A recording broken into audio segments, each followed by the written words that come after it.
Namo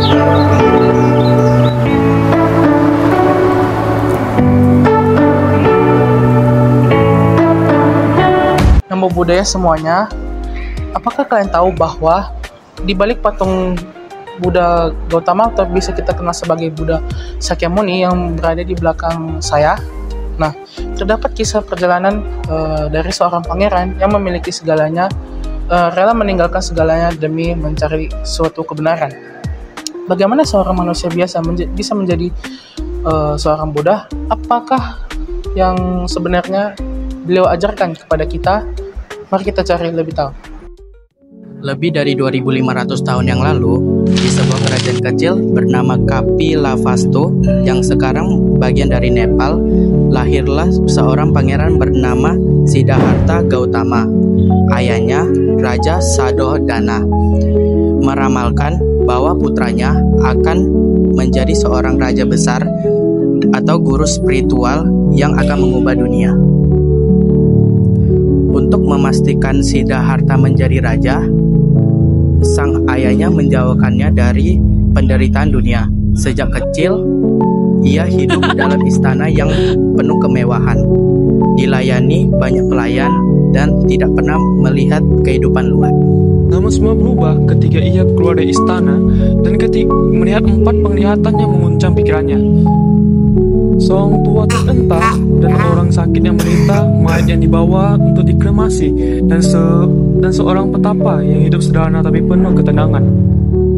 Dari sini, Siddhartha mulai bertanya, mengapa manusia menderita? Adakah cara untuk mengatasinya? Di usia ratusan tahun, Siddhartha mengambil keputusan besar. Ia meninggalkan istrinya dan anaknya dan seru kemewahan istana di tengah malam. Ia menanggalkan pakaian kebangsawannya, mengenakan jubah sederhana, dan pergi untuk mencari jawaban atas penderitaan hidup. Nah, selama 6 tahun ia berguru kepada sang para pertapa. Nah, dan mencoba berbagai metode spiritual seperti menyiksa diri dengan berpuasa ekstrim, tubuhnya lemah, hampir mati. Tapi di titik itu, ia menyadari bahwa ada satu hal penting.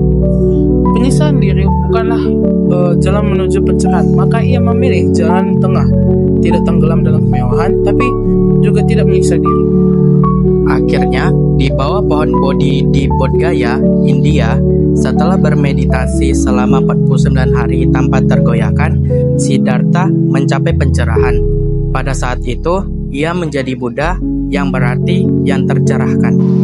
Setelah mencapai pencerahan, Buddha tidak menyimpannya untuk diri sendiri. Ia mulai mengajarkan dharma kebenaran yang ia temukan agar semua makhluk bisa terbebas dari penderitaan.